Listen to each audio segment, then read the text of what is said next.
The knives were moving, the crystal was chiming, and the turkey steam fogged the window over the sink. I had just set down my glass when my father lifted his, the grin already forming. To Barry's hobby, he said, easy as a golf swing.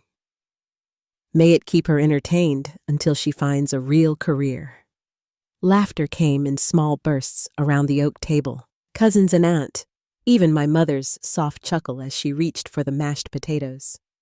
Jake watched me over the rim of his wine head, tilted in that familiar way, as if measuring how deeply the words would land. I kept my hands still in my lap so the fork wouldn't clatter.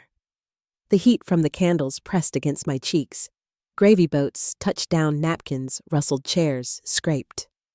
I tried a smile that didn't belong to me. Across the table, a strand of tinsel from the mantelpiece quivered in the draft each time someone lifted a glass. It looked like a single nerve in a bright room. Before I go on, tell me where you're listening from down in the comments. And if you've ever had your work reduced to a punchline in your own home tap, that like button, share this story with someone who would understand, and make sure you're subscribed so you won't miss the next chapters. But to understand how that dinner shrank the air in my chest, you need to know how it all began. I grew up in a house where success hung on walls. Jake's baseball photos lined the hallway like a parade trophies in the living room. Certificates framed beside family portraits. My parents liked clean lines, good schools, summer service trips with neat group photos. My place in that gallery was always practical. Set the table, fetch the coats pose on the end.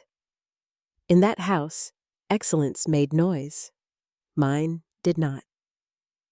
What made noise for me was a fan humming under a desk lamp and the soft click of keys past midnight.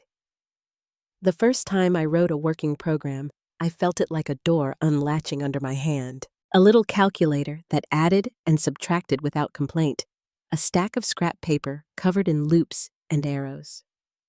Miss Rodriguez noticed before anyone else. She stood behind my chair after class, the smell of peppermint tea and printer toner trailing her, and said, "If code makes you breathe easier, keep going." No toast, no parade, just the first true sentence anyone had spoken about me. At home, the word used for me was helpful. If a neighbor's router went out, I was helpful. If the printer jammed before a medical school application was due, I was helpful. Once, after I rebuilt a website for the bakery on Hawthorne Clean Menus, soft blue banner, online orders pinging into Mrs. Thompson's phone, my mother touched my shoulder and smiled the way you smile at a child who's drawn a horse with 6 legs. "Our printer girl," she said, and my stomach tightened around the words. That night, I folded the cash Mrs. Thompson insisted on giving me $100 warm from her hand and slid it into a shoebox at the back of my closet. I wrote on the lid with black marker, Future Tech Company. It felt like I had sealed a promise inside cardboard. The house had rules that weren't written anywhere. Jake's accomplishments were family business. Mine were things to be redirected, softened, set down gently, and walked around. When Jake made captain, we ate at the steakhouse with the oversized booths. My father clapped the waiter on the back and told him to keep the bread coming. When I won the regional coding competition, our front door clicked shut behind me that night like a period. Miss Rodriguez had driven me home. She hugged me in the dim light of the porch and said, "Remember how this feels when someone tells you it's nothing." My father wore success like a good suit. He spoke about pathways with the comfort of a man who had never needed a map. My mother trusted diplomas more than she trusted instincts. They weren't cruel, they were certain. And certainty can be colder than cruelty when you're on the outside of it. In school, my world opened like a file expanding in a new directory. I taught myself Python because it was there, and C because I wanted to know what sat behind the curtain. I built an attendance app over winter break because it bothered me to watch teachers waste minutes on paper slips and roll calls. Dr. Hayes called me into his office, sat back in his chair with his hands folded, and said, "You just gave this building back 20 hours a week." The sentence floated through me like a warm draft. I carried it home carefully. At dinner, my father cut his steak and said, That's good for college applications, honey. He had a way of leaving the last word hovering, as if he could watch it settle exactly where he wanted it. Even the moments that should have rewritten the story obeyed the old script. The day the big envelope from Cambridge arrived, I stood alone in our kitchen with a letter that made my hands shake. MIT plus merit aid that made the future look possible. My mother hugged me, sincerely proud and genuinely perplexed. "Just promise you'll keep your options open," she said, which in our house meant pre-med exists. My father kissed my forehead and said, "We'll support whatever you choose," which in his voice always hid a quiet comma and a preferred ending. I left for Boston in late August, under a sky that looked like clean paper. The bus pulled away and the neighborhood shrank, and something inside me loosened like a tight knot finally given slack. On campus, the quiet in my chest lifted. In labs with concrete floors and whiteboards full of the good kind of arguments, I wasn't the printer girl. I was a person who could build a thing no one had seen before. Professors took my questions seriously. For the first time, my intensity didn't need translation. Back home, life marched on in family newsletters and dinner photos with perfect centerpieces. Jake had been accepted to a business program upstate. Everyone said it fit him the way certain suits fit, without tailoring. At Thanksgiving, my sophomore year, he announced he was leaving school to start the next big thing, and my parents' disappointment curdled and then somehow turned into admiration. They started using words like entrepreneurial and vision. I tried not to look at my plate too hard. By then, I had something that looked like more than promise. An idea that had crawled up from nights with bad coffee and a stubborn problem no one could seem to tame: how to compress different kinds of data without losing what made them meaningful. The concept clicked during a quiet spring when campus felt empty and the wind through the courtyard made one tethered bike spin its front wheel. Patterns stacked inside patterns, language rules tucked into math, a way to hold context while you folded the file smaller. Professor Wilson stared at my screen and then at me and said, "Do you understand what you've got?" In his voice, I heard the thing I had been starving for since I was 11. The shape of recognition. I wanted to bring that feeling home like a loaf of warm bread. I pictured my father setting down his fork, my mother forgetting to pass the rolls. I imagined my name for once filling the room without apology. Instead, he lifted his glass under the chandelier light and sent the laugh around the table. To Barry's hobby.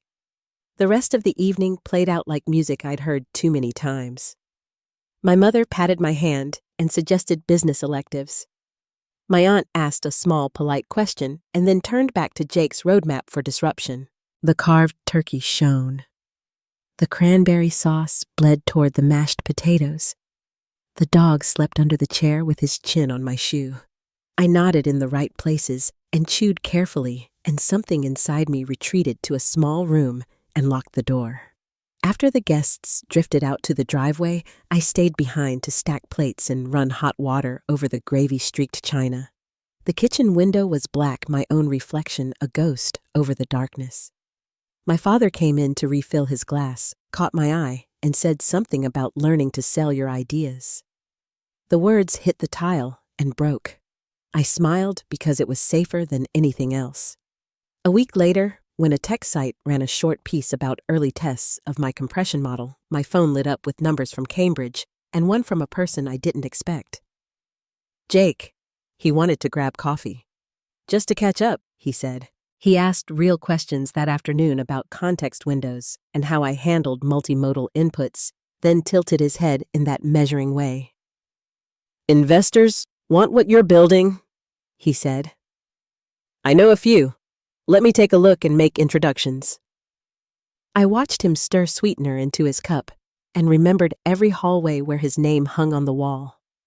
I thought of the toast, the laughter, the long, thin nerve of tinsel shivering in the draft. I wanted the kind of family moment people put in Christmas letters, brother and sister, teaming up parents, finally seeing what lived inside the quiet one. I heard Miss Rodriguez in my head. Remember how this feels when someone tells you it's nothing, and I chose to believe just this once that it could be something. I gave him access to my development server that evening. The guest account name was clean and ordinary. The password was a line of numbers that meant something only to me. I sat back in the swivel chair in my little Boston apartment, the desk lamp throwing a warm circle over a stack of spiral notebooks, and tried to unclench my shoulders. On the windowsill, a plant I had nearly killed in September had started to send out a new leaf. I told myself that meant something. For a few days, nothing changed. I went to work, took the bus home, warmed leftover soup in a dented pot, and wrote code until the lamp made a small halo in the night. My mother texted a photo of a gold ribbon on a wreath, a message about a holiday open house I wouldn't attend. My father forwarded a podcast about work-life balance with a note that said, "Some wisdom here." I deleted the email and wrote one more function, the kind that clicks into place like a well-cut joint. Then I noticed a line in my server logs I hadn't expected downloads at 2:11 a.m., 3:04 a.m., more, the next night, and the next. User the guest account, files, core modules, documentation, even the crude UI I had sketched to make demos easier for non-engineers. The lines were just lines, timestamps, addresses, and yet they had a temperature to them. I told myself it was fine. I told myself this was what collaboration looked like. On the Sunday before Christmas, my mother called to confirm I'd be home for dinner. "It would mean a lot to Jake," she said, voice soft words, careful. The tree was already up in their living room. I could see it in my mind, each ornament placed with the same invisible rules as always. I said yes because saying no still felt like breaking something I wasn't ready to break. That night, after we hung up, I sat in the glow of my monitor and watched another line etch itself into the log. The cursor blinked like a small heartbeat at the edge of the screen. Outside, snow fell in a quiet that makes a city feel kind. The radiator hissed and then went still. I closed the notebook on my desk and pressed my fingers to the shoebox in the bottom drawer, the one with Future Tech Company written in fading marker, and listened to the room. In the morning, I would make coffee and keep working. I would carry the lamp-warm feeling of Professor Wilson's voice like a coal cupped in my palms. I would drive north for dinner and practice the smile that didn't belong to me. But for the first time, as the snow narrowed the world outside my window, I felt a new edge underneath all that patience. A thin, bright line of something I hadn't let myself name. It wasn't anger. Not yet. It was the awareness that the next move would come from me or cost me everything. The first snow of December still clung to the gutters when I drove north for dinner. The highway shimmered with salt lines, the kind that leave a thin, white memory behind every tire. My windshield wipers whispered in rhythm as I rehearsed small talk that didn't matter. I had promised to be civil. I told myself that was enough. My parents' house looked exactly as it always had, warm windows, a wreath too perfect to touch, and the faint smell of pine the moment I opened the door. My mother hugged me like nothing had changed, and maybe for her, nothing had. My father patted my shoulder and asked about work, the same tone he might use with a neighbor's child home from college. Jake arrived late, all charm and laughter. His coat slung over one arm and the other wrapped around a bottle of wine. We ate quietly. But beneath the holiday music, I felt the weight of something unsaid pressing against my ribs. A few days later, I saw it. A headline on my phone as I waited for the bus to work. Revolutionary data compression technology secures $2 million in funding. My coffee went cold in my hand. There he was, Jake smiling beside a whiteboard filled with diagrams I had drawn myself. The same symbols, the same notations, even the small heart I had drawn beside one equation as a joke to keep myself awake that night. My own handwriting printed in color behind his face. The city around me moved, but the sound felt muffled. I don't remember the walk to my office or how long I sat at my desk before I called him. When he answered, his voice was light, almost cheerful. I told him what I'd seen. There was a pause, then a calm denial, as if I had accused him of misplacing a pen. "I've been developing something similar for a while," he said. "You must be mistaken."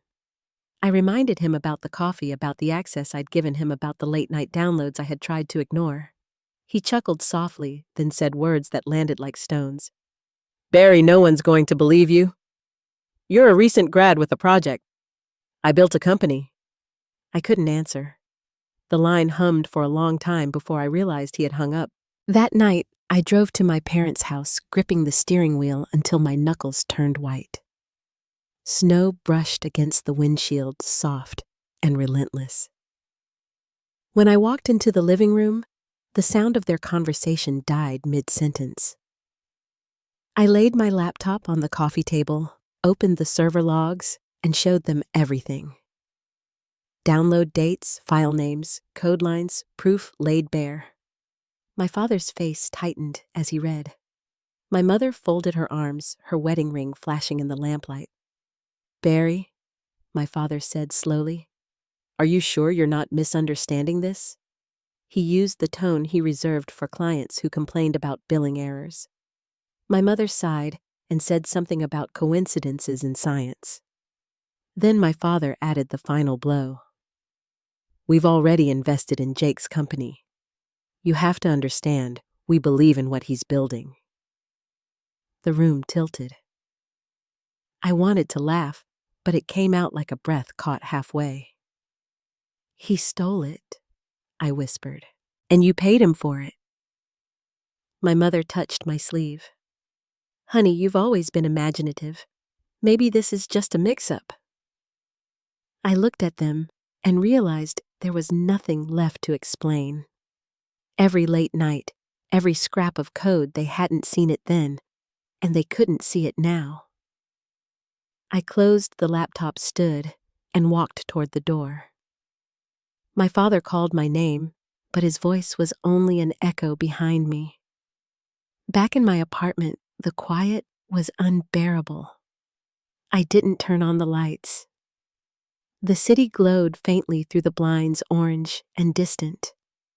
I sat on the floor and let the darkness fill every space they had left hollow. For weeks, I stopped answering messages. I stopped working. I stared at the code on my screen until the symbols blurred, then closed the window altogether. I went to my job, came home, slept, and did it again. Jake's face began appearing everywhere: tech magazines, podcasts, conferences. "The Compression King," one headline called him. I bought that issue not to read it, but to tape it to my mirror.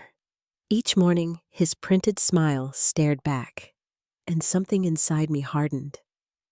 I wasn't sure yet if it was anger or grief. 3 months slipped by that way, quiet and gray. Then, one Saturday, someone knocked on my door, hard enough to shake the frame. When I opened it, Tara was standing there, in her coat, her eyes sharp with concern. My old roommate from MIT, the friend who had seen every 3 a.m. pizza box and every bug fix breakdown. She pushed past me before I could speak, taking in the mess: unopened mail dishes stacked in the sink, laptop dark on the counter. "You look awful," she said without cruelty. I tried to tell her it was fine, that I was just tired, but she had already seen the magazine cover taped to the mirror. She turned toward me slowly. "That's your algorithm, isn't it?" Hearing someone else say it out loud broke something open. I told her everything: the theft, the disbelief, the silence. She listened, arms crossed, jaw tight, until I finished. Then she pulled out her phone and said, "My cousin Alexis works in tech law in New York. She's brilliant. You're calling her." Within minutes, I was explaining my story to a woman I'd never met. Alexis's voice was calm and precise, the kind that slices through panic. She asked questions: dates, file histories, documentation. I told her about the patent paperwork, the logs, the code stored in MIT's archives. When I finished, there was a brief silence. Then she said, "You have a case, Barry, a strong one." I almost laughed, not from joy, but disbelief. I had been invisible for so long that the idea of someone standing with me felt foreign. Alexis continued, "If your proof is solid, we'll take it. My firm sometimes works on contingency in cases like this. Bring everything you have to New York next weekend." That night, for the first time in months, I opened my laptop. The screen's glow felt different. I scrolled through folders I hadn't touched, reading old comments I had written to myself in code. Little reminders like, "Don't give up here and come back fresh." My hands trembled when I typed, but the tremor wasn't fear. It was life returning. A week later, I sat in a glass conference room overlooking Manhattan. The city below looked alive, restless, unapologetic. Across the table, Alexis and her colleagues examined my evidence screenshots, logs, dated commits from MIT's servers. As they turned pages, their expressions shifted from polite to focused. One of them leaned back, whistled softly, and said, "This is blatant." Alexis nodded. "We'll represent you. But it won't be quick or easy. You have to be ready for a fight." "I'm ready," I said, though my voice shook a little. Back in Boston, I called my parents to tell them I'd hired counsel. My father's response came sharp and immediate. "You can't do this, Barry. He's your brother." My mother pleaded quietly in the background. "You'll ruin the family." I looked out the window at the skyline, at the faint fog rising from the river, and said the only thing that felt true. I'm not the one who ruined it. The call ended, and with it something in me closed for good. I wasn't fighting for their understanding anymore. I was fighting for my work, for the small girl who had written Future Tech Company on a shoebox lid and believed it meant something.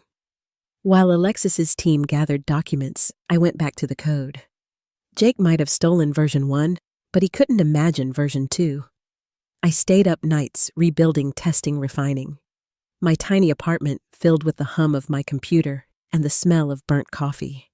Outside, the city thawed into spring. Each keystroke felt like reclaiming a piece of myself. By summer, I had built something better, an algorithm that learned as it worked, adapting to new data instead of breaking under it. I named it quietly, just a file name at first, True Compress. It wasn't about the company yet. It was about truth itself. When Alexis called one evening with news, I was sitting cross-legged on the floor, surrounded by printouts. "We're moving forward," she said. "The evidence is strong. But I'll give you a piece of advice. Build your own future while we fight for your past." That sentence became my compass.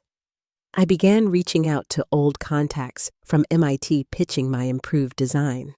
Most investors turned me down politely, too risky, too close to a legal storm, but one meeting changed everything. A woman named Sandra Chen, sharp-eyed and unhurried, listened to my entire presentation without checking her phone once.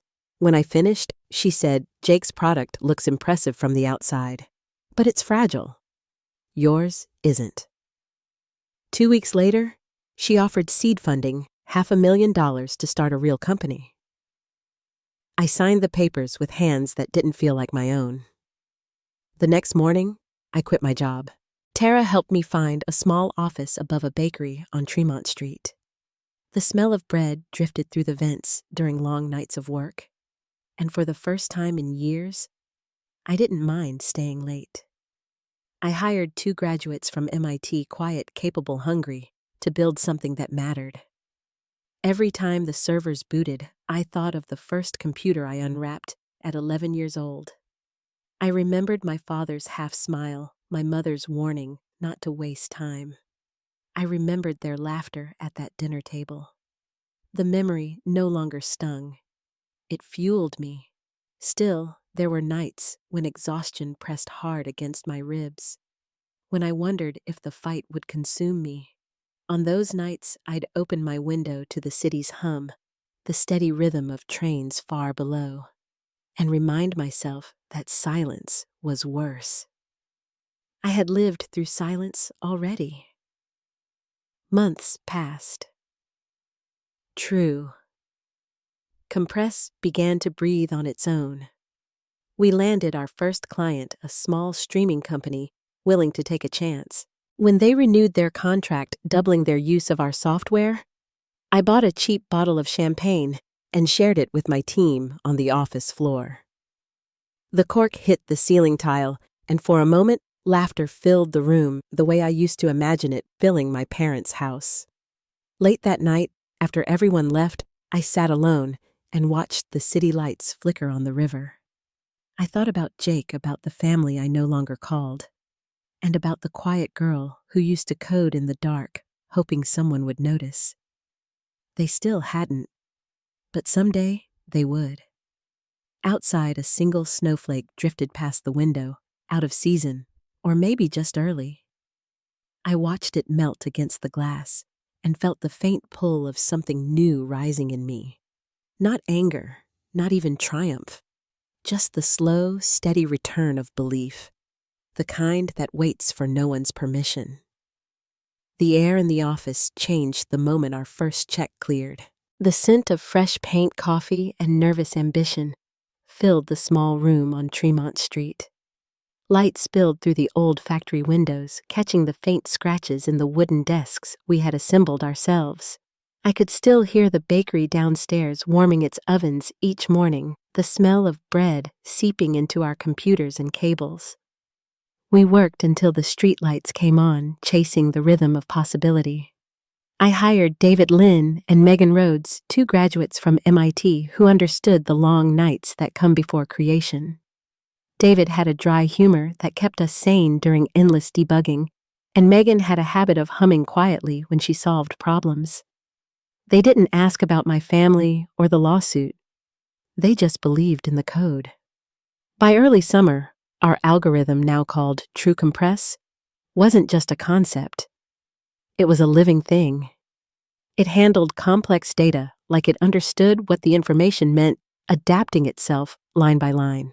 When I watched it run, I felt something I hadn't felt in years. Calm pride without fear. Still, the lawsuit moved slowly, like ice shifting under the surface. Alexis kept me updated from New York. "They'll try to delay," she said during one late call, her voice calm and certain. "That's what money does. It buys time, but you're ahead of them where it matters." Her words settled in me like a steady drumbeat, so I built, tested, and refined. Each improvement became an act of defiance and renewal. When we landed our first major client, a streaming service desperate to cut costs, I almost couldn't believe it. Their representative, a middle-aged man named Robert Pierce, came into the office with his laptop and a weary smile. By the time he left, he had signed a 6-month contract. It wasn't a fortune, but it was real. That night, I brought out an old bottle of champagne I'd been saving since my MIT graduation. The cork shot into the ceiling tile, and Megan yelped. David laughed until he cried. I watched them, the city glowing beyond the window, and realized that I finally had what I'd been searching for. Not applause, not validation, but belonging. A few months later, we had 5 employees and a waiting list of new clients. We rented the floor above the bakery, a slightly larger space with an uneven floor and an elevator that groaned every time it moved. We didn't care. It was ours. Sometimes I'd catch myself standing by the window long after everyone had gone home. Below me, the street buzzed softly with late-night traffic. I would think about Jake, his interviews, his investors, his easy confidence. His company, Compress Elite, had grown on borrowed brilliance, but I had moved past bitterness. I wasn't building to prove him wrong anymore. I was building because I loved what I did. That peace lasted until one morning when Alexis called with an edge in her voice I hadn't heard before. "We've secured the development records from MIT," she said, "and we have your original server logs. The timeline is airtight." Jake can't explain how his product appeared days after his downloads. For a moment, I couldn't speak. It felt like someone had cracked open a window in a room I hadn't realized was airless. Alexis continued, "This is the foundation we need. But keep moving forward. The best defense is your success." So I poured everything into True Compress. We targeted what Compress Elite couldn't do: broader compatibility, faster speeds, and real-time processing. Our technology outperformed theirs in every benchmark. Even industry blogs started to notice. The comparisons were subtle at first. An emerging competitor from Boston shows promise, then clearer. True Compress delivers measurable improvements over Compress Elite. I didn't comment, and I didn't celebrate. Instead, I stayed quiet and focused. Success, I had learned, made its own noise. In the middle of all that, a familiar name appeared in my inbox: David Holden. We'd been classmates at MIT, and he had taken a job at Compress Elite right after graduation. His message was short: "Can we talk?" Off the record. When he arrived that weekend, he looked tired, older than I remembered. He carried a paper bag of takeout and set it on my desk like a peace offering. "I couldn't stay there anymore," he said. "You were right all along." He told me what I'd suspected: Jake didn't understand the technology. He had consultants explaining my work back to him, pretending it was his idea. "He's all charm," David said quietly, but when the team asked for direction, he deflected. Everyone knew something was off. I thanked him for his honesty and asked why he'd come now. He shrugged. "Because integrity still matters to some of us." I hired him that same week. With his insight into Compress Elite's internal chaos, we refined our systems even further. Each step forward brought us closer to something that felt like justice, even if the court papers hadn't caught up yet. By the end of that year, True Compress had 28 employees' contracts with 2 Fortune 100 companies and an office in San Francisco. We were no longer the small startup above the bakery. We were the company others whispered about in meetings, and then out of nowhere came an invitation that turned my stomach cold. It arrived in an envelope thick enough to stand on its own cream paper embossed lettering and a gold seal pressed into the corner. "The Wilson family requests the pleasure of your company to celebrate the engagement of Jake Wilson and Melissa Lawson." I read it twice, half expecting it to dissolve into dust. My first instinct was to throw it away, but curiosity lingered like a taste I couldn't spit out. Before I could decide, my phone rang. My mother's number glowed on the screen. "Barry," she said, her voice cautious, "I wanted to make sure you received the invitation." I almost laughed. "I did. I don't think it's a good idea." She hesitated. "Please, just come for one evening. For me." Her tone was softer than I remembered, carrying something close to pleading. I agreed before I could stop myself. 2 weeks later, I parked in front of their house for the first time in nearly 2 years. The porch light was on, steady and yellow like a watchful eye. Inside, the sound of laughter drifted through the open windows. I stood for a moment, hand on the doorknob, reminding myself to breathe. My mother answered, eyes shining with hope and worry. "You look wonderful," she said, though her gaze flickered toward the simple black dress I'd chosen, professional, not festive. In the living room, the family gathered in clusters. My father stood near the fireplace, drink in hand. Jake sat beside a slender woman with dark hair and intelligent eyes, Melissa. The conversation stopped when I entered. Jake smiled, first a careful public smile. "Very glad you could make it." I nodded. "Congratulations." The dinner that followed was a performance wrapped in good manners. We talked about safe topics, travel recipes, the weather. Jake dominated the table as he always had, describing his company's global expansion. "We've just been valued at $180 million, he said, raising his glass. My parents' faces glowed with pride. I focused on my plate, the scent of roasted garlic and butter making me slightly nauseous. My aunt asked about my own work, and before I could answer, Jake stepped in smoothly. "Barry's running a small startup in the same space," he said. "Healthy competition." I smiled. "We're doing well. Signed another Fortune 100 client last month." The room went still for a heartbeat. My father cleared his throat, and Melissa, perhaps sensing tension, tried to change the subject. "I actually studied computer science," she said brightly. "That's how Jake and I met, through my firm's tech investments." Her voice softened with admiration. "The compression technology is brilliant. The multi-layered pattern recognition is unlike anything I've seen." I looked up slowly. "You've studied the specifications?" "Oh yes," she said, eyes bright. "The linguistic pattern modeling is remarkable. I remember reading a paper about similar methods at MIT, someone named Barry Wilson." The silverware paused midair. Jake's smile froze. Melissa blinked, confused by the sudden quiet. "Wait," she said, looking between us. "You're that Barry Wilson?" I nodded once. "I am." Jake shifted in his seat, the mask slipping. "It's complicated," he started, but Melissa's expression had already changed, confusion sharpening into disbelief. "You said you developed the algorithm during college?" she said, voice low. My mother tried to intervene, murmuring something about family and timing, but the words barely reached the table. I stood slowly, pushing back my chair. "Congratulations again," I said to Melissa. "You deserve the truth. Call me when you're ready for it." The air in the room broke like thin glass. I felt every pair of eyes on me as I walked to the door, the soft click of my heels, the only sound. My mother followed, whispering my name, but I didn't turn back. Outside, the night was cool and clean. I breathed in the quiet and felt a strange stillness take hold, not triumph, not even anger.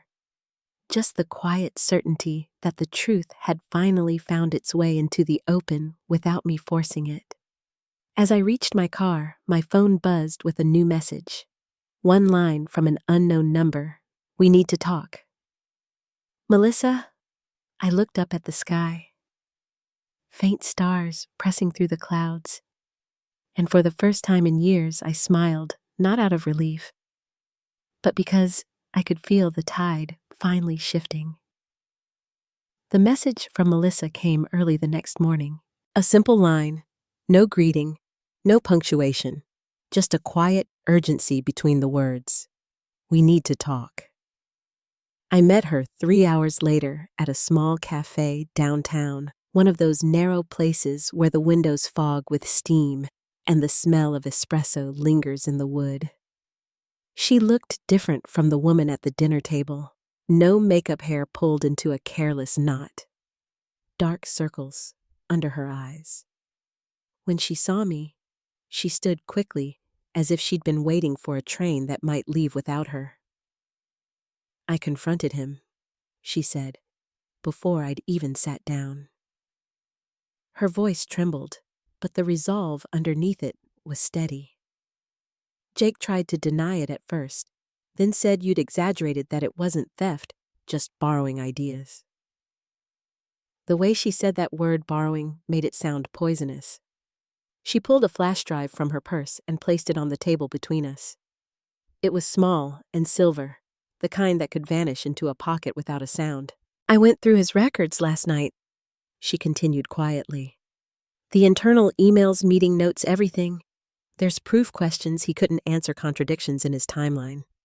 You were right, Barry. He took everything from you." For a long moment, neither of us spoke.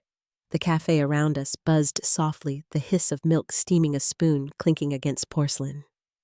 Then I asked, "Why are you helping me?" She wrapped her hands around her coffee cup, eyes lowered. "Because I believed him," she said, "and because I built my career on integrity. If I stay silent now, I'm no better than he is." Her gaze met mine again, calm and unflinching. "I ended our engagement this morning." I reached for the flash drive, feeling the faint warmth from her hand still clinging to the metal. "Thank you," I said. The words felt too small for the weight they carried. She nodded once as if she understood. "Do something good with it," she said softly. Then she stood, adjusted her coat, and walked out into the gray morning light. That evening, I sent everything to Alexis. Within an hour, she called back, her voice brighter than I'd ever heard it. "This changes everything," she said. "We have corroboration, insider documents, and witness testimony. It's more than a case now, it's leverage." The next few weeks moved like quicksilver. Melissa withdrew from her firm's investment in Compress Elite and gave a sworn statement detailing Jake's deception. The venture capital group funding his company launched an internal audit. Their lawyers called ours within days, requesting private negotiations. While Alexis handled the legal side, I focused on true Compress. The more Jake's empire cracked, the stronger ours became. Industry analysts began comparing performance data. Our software outpaced his by every measurable standard. Clients started to take notice. One by one, contracts shifted our way. Late one night, I stood alone in the office, city lights scattering across the windows like broken glass. Our newest contract lay signed on my desk, the ink still drying. For years, I'd dreamed of this moment: validation, justice, success. Yet as I looked out over the skyline, I felt something different. Not triumph, not revenge, just relief, quiet and complete. The call from Alexis came the following morning. "They want to settle," she said. "Full acknowledgement of your authorship, transfer of all patents, damages, and royalties. They'll pay to make this disappear quietly." I leaned against the desk, the wood cool under my palm. "Do they admit what happened?" "In writing," she replied. "And publicly, if you want it." A few weeks later, I sat in a conference room surrounded by glass and silence, signing my name to the final agreement. Across the table, Jake looked smaller than I remembered. His suit hung looser. His eyes were hollow. He didn't look up once. The lawyers did most of the talking. When it was over, he stood, mumbled something that might have been my name, and left without shaking my hand. I stayed behind a moment longer, staring at the document that bore my signature, proof that truth could survive, even when love didn't. The news broke the next morning. True Compress vindicated in intellectual property settlement.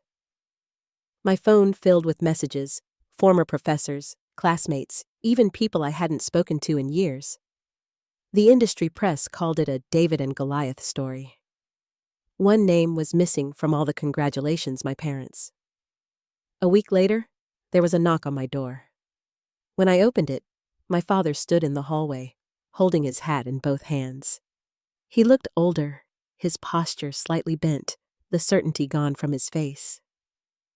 "Can I come in?" he asked quietly. We sat across from each other in the living room. The city hummed outside, steady and distant. He stared at his hands before speaking. "I owe you an apology," he said. His voice cracked once and then steadied. "For not believing you. For thinking success made someone honest. For every time I called your work a hobby." I didn't interrupt. The words had waited years to reach me, and I wanted to hear every one of them. He took a breath. "Your mother isn't ready to face this yet. It's hard for her to accept what Jake did. Hard to accept how wrong we were." He rubbed his forehead, then looked up. "But I see it now.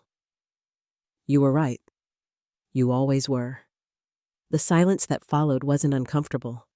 It was heavy but clean, like air after a storm. "It hurt," I said finally. "Not just what Jake did, but that you didn't believe me."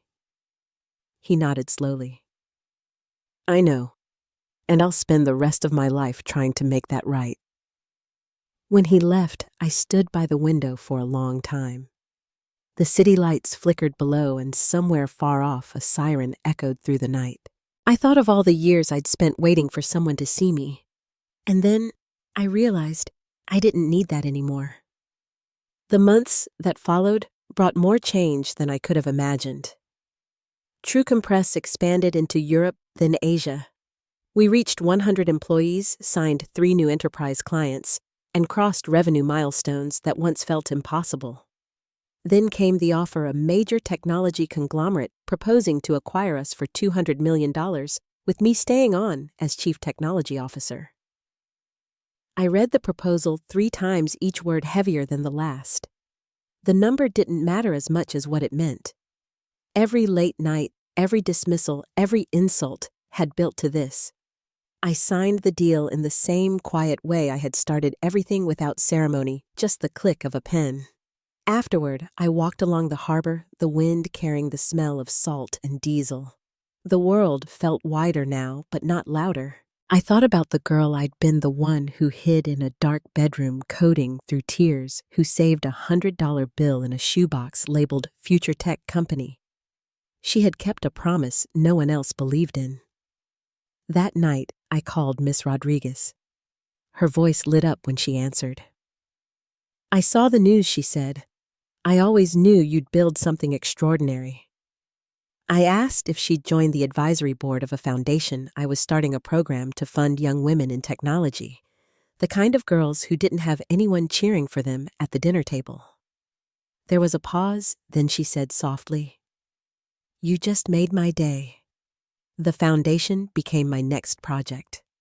I named it the True Innovation Foundation. We offered scholarships, mentorship programs, and summer coding camps for high school students. During our first event, I watched a group of girls crowd around a whiteboard, their eyes bright with possibility. One of them reminded me of myself at 11, quiet, intense, determined. After the presentation, she approached me with a notebook full of sketches for an app she wanted to build. "My parents think programming's just a hobby," she said shyly. I smiled. "Then maybe it's time to show them what a hobby can become." She grinned, clutching her notebook like it was gold. As she walked away, I felt something lift inside me. It wasn't victory. It was peace. Weeks later, a letter arrived in the mail. The handwriting was careful, familiar. It was from my mother. She didn't mention Jake or the lawsuit, only that she'd seen the foundation's work and was proud of me. "I'm still learning how to understand your world," she wrote, "but I see now that it's a world you built from nothing. That takes courage." I read it twice, then set it beside the patent certificate hanging on the wall. Some wounds don't heal all at once. They mend in small, quiet ways, one truth at a time. On the anniversary of the settlement, I returned to my old high school to speak to the computer club. The same room, the same scuffed desks, the same hum of old monitors. I told them about coding persistence and believing in something others can't yet see. When the talk ended, I stayed behind for a while, alone in the dim light. On the whiteboard, someone had drawn a quote in blue marker. "Real work deserves real payment." Mrs. Thompson had said that to me years ago when I was just a girl building a bakery website. I traced the words with my fingertip, smiling at the full circle of it all.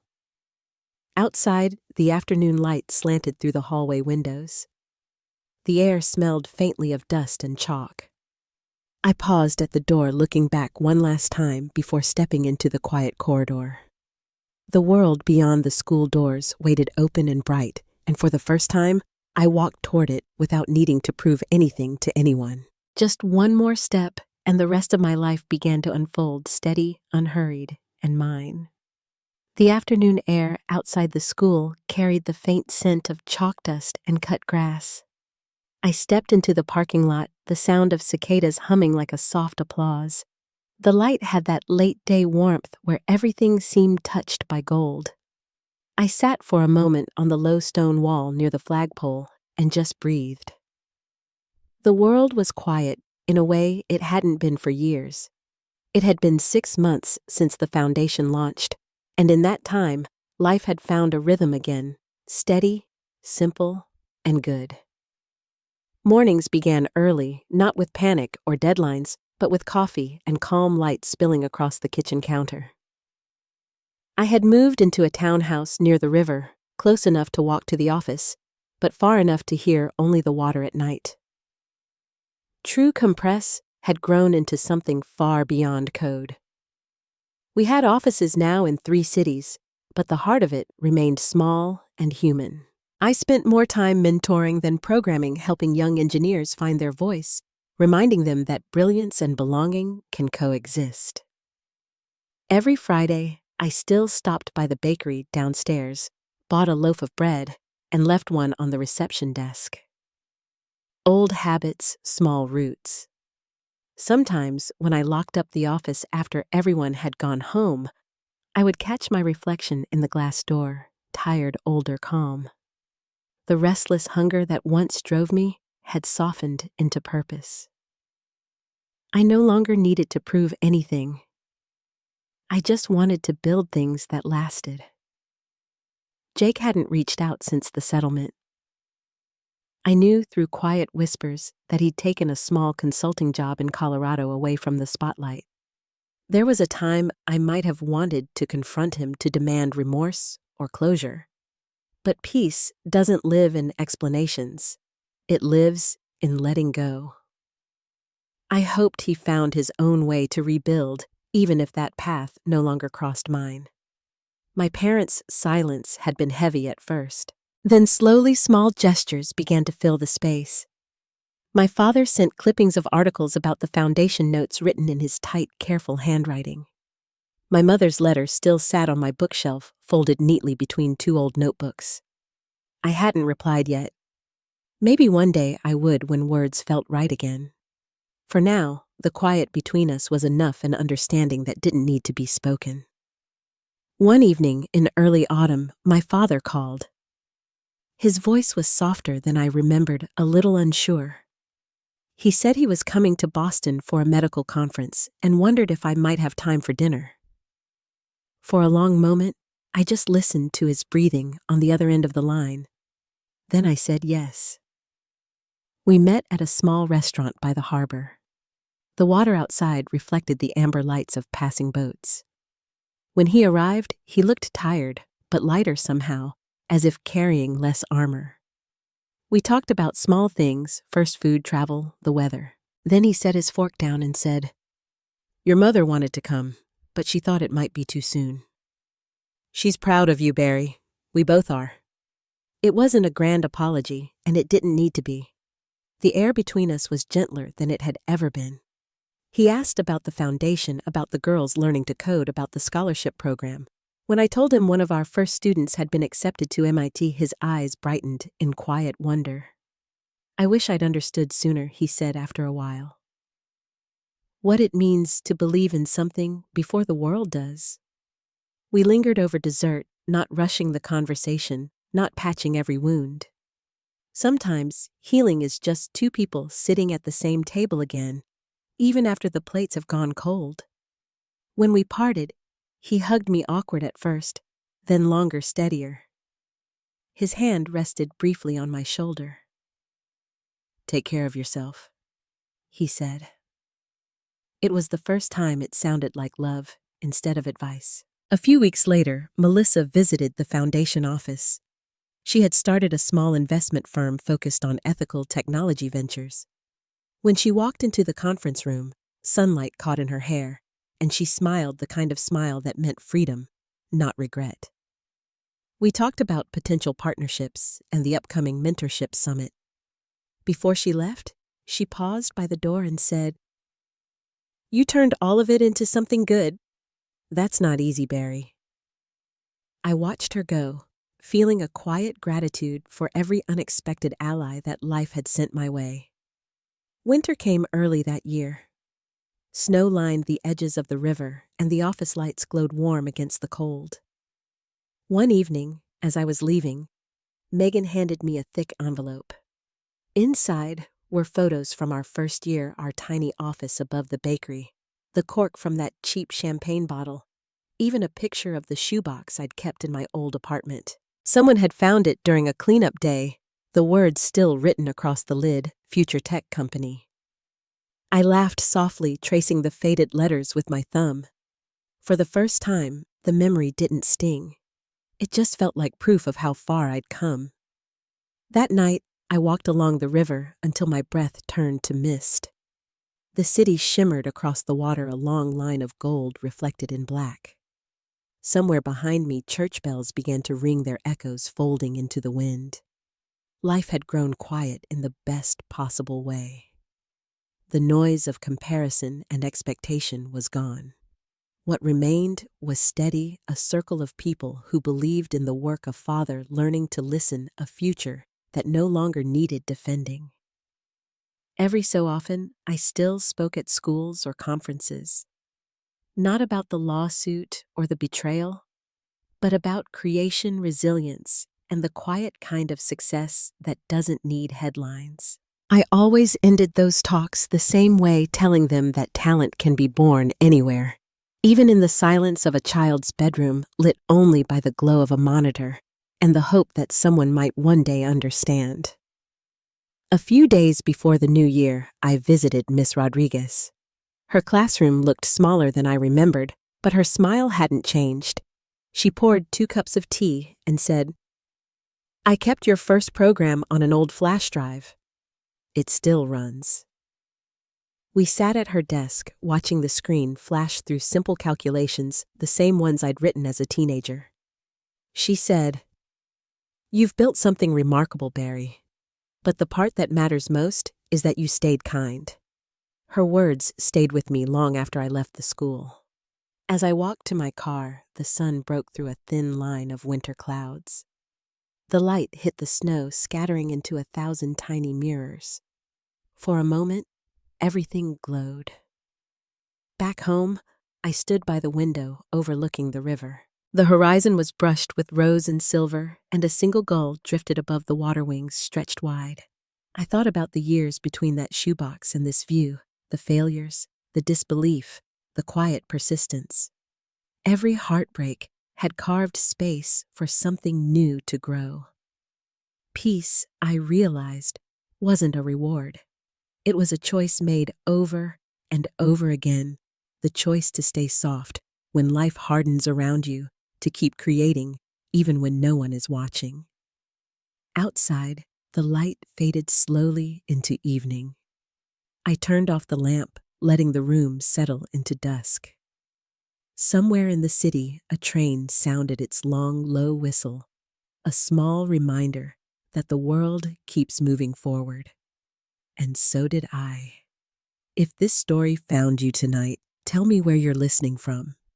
Maybe you've had your own quiet battles, or maybe you're still building your peace one day at a time. Either way, thank you for staying with me through mine. Don't forget to like, share, and subscribe for more stories about quiet strength, second chances, and the kind of victories that don't need to be loud. Sometimes the calm that follows the storm is the truest sound of all.